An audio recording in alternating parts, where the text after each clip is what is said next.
പോടാ പുല്ലേ പോലീസെ പ്രയോഗത്തിൽ മുൻ DGP ആർ ശ്രീലേഖയെ പ്രതിയാക്കി കേസെടുത്തിരിക്കുകയാണ് പോലീസ്.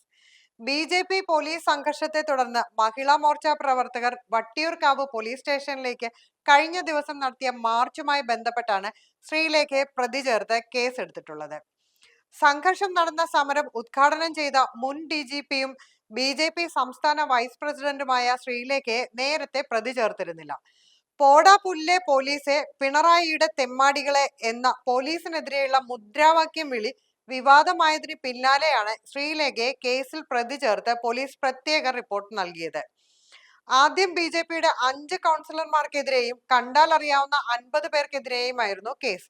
ശ്രീലേഖയുടെ മുദ്രാവാക്യം വിളി വിവാദമായതോടെയാണ് ഡെപ്യൂട്ടി മേയർ ആശാനാഥിനെയും ആർ ശ്രീലേഖയെയും കൂടി പ്രതിപട്ടികയിൽ ഉൾപ്പെടുത്താൻ പോലീസ് തീരുമാനിച്ചത്.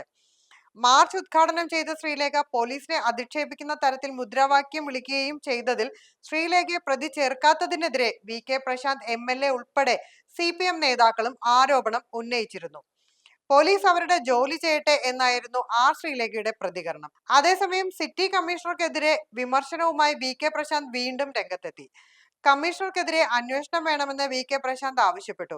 വിരമിച്ച ഉദ്യോഗസ്ഥരുടെ തിട്ടൂരം വാങ്ങി ഭരിക്കേണ്ടവരല്ല സേനയിൽ ഉണ്ടാകേണ്ടതെന്നും പോലീസ് സേനയുടെ മനോവീര്യം കെടുത്തുന്ന നടപടിയാണ് കമ്മീഷണറുടേതെന്നും അദ്ദേഹം കൂട്ടിച്ചേർത്തു.